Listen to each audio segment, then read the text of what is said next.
আজ ২৫শে বৈশাখ। সেই শুভক্ষণে কবি তোমায় জানাই প্রণাম। চারিদিকে কলরব, তোমার গানের সুর ভেসে আসছে, দিগন্ত ছেয়ে গেছে তোমার সুরের মাধুরী মাখানো গানে। পূব আকাশে নির্মল নির্মেঘ, আকাশের বুকের সূর্যের কিরণ তুমি। বিশ্বের দরবারে রাজ্যপাট চালাতে শিখিয়েছ তুমি। তোমার যে জীবন চলার পথ, হাজার হাজার মানুষ তোমাকেই অনুসরণ করে বাঁচে।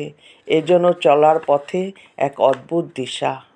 কত যে দিয়েছ সুধা ঢেলে গানের, কত যে কাব্য সাজিয়েছ, জীবনে চলার পথের রাস্তা কত মসৃণ করেছ। হে কবি, তুমি অনন্ত অনাগত, হাজার হাজার বছরের জীবন্ত কবি তুমি। সকাল তুমি, দুপুরও তুমি, বিকেলের সাজবেলাতেও তোমায় পেয়ে রাতের প্রহর পাই, তাও তুমি। জগৎকে কল্পনায় সৃষ্টি করে বাঁধিয়ে দিয়েছ। কে তুমি কবি? তুমি যে জ্বলন্ত শিখা জ্বেলেছ, যুগ যুগ ধরে জ্বলছে, জ্বলবে। তুমি অমর, তুমি অনন্তকালের ইতিহাস, তুমি কাব্য, তুমি গ্রন্থ, তুমি যে সহজ লেখা। তার মধ্যেই তোমায় খুঁজে পাই ব্রহ্মাণ্ডের সব সৃষ্টির ছবি, যেখানে সবটা জুড়েই রয়েছ তুমি।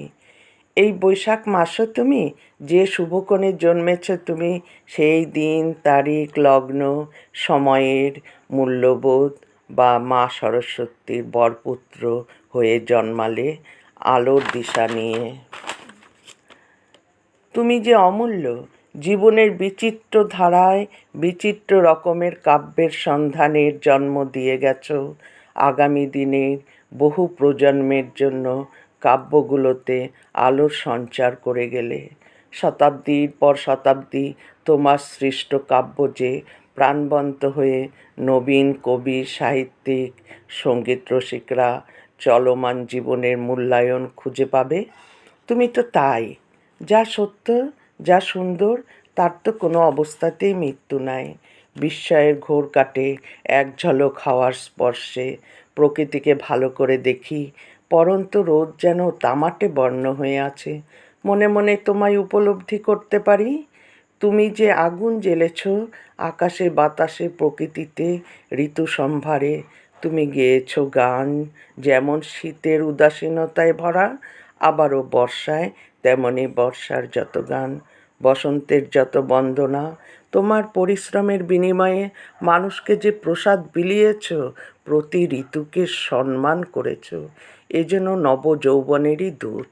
তুমি যে অগ্নিগর্ভায় জন্মেছ, সেই মাই তো সকল পূজার প্রদীপ জেলে আলো জেলে গেছেন।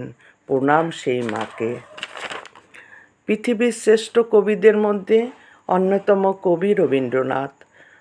বৈশাখ মাস, ওই ২৫শে বৈশাখ শুধু নয়, বৈশাখ মানেই রবীন্দ্রনাথ, সারা বছরই রবীন্দ্রনাথ। তার রচনায় আমরা ভানু সিংহের পদাবলীকে জানতে পারি। তারপর সারা জীবন তিনি ভারত ছাড়া সারা বিশ্বের জন্য সাহিত্য সৃষ্টি করে অমূল্য সম্পদ দিয়ে গেছেন। কবি আমাদের প্রবন্ধ, উপন্যাস, ছোট গল্প, কবিতা, নাটক, গীতিনাট্য, নৃত্যনাট্য সবই সৃষ্টি করে গেছেন। তার সৃষ্ট কবিতাই তো আমরা রবীন্দ্রসঙ্গীত রূপে পেয়েছি। ধন্য আমরা।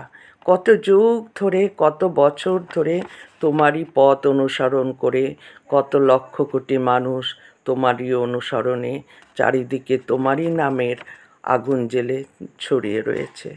তুমি সর্বত্র আছো কবি, তুমি অমর হয়েই জন্মেছিলে, তাই আজও সকলে হৃদয়ে প্রণম্য ঠাকুর হয়ে বেঁচে থাকো। তোমার শেষ নাই, তুমি যে জ্বলন্ত অগ্নিশিখা, অমরত্ব হয়ে এসেছিলে, অমর হয়ে আছো। আকাশে বাতাসে ধ্বনিত হচ্ছে সেই সুর, হে নূতন দেখা দাও বারবার, আহ্বান করি নতুন রূপে, উজ্জ্বল এক ধ্রুবতারা রূপে। এই প্রকৃতির সম্ভারে প্রকৃতি তোমায় ডাকছে, হে নূতন দেখা দিক আরবার। লেখা ও কথায় পূর্ণিমা দত্ত।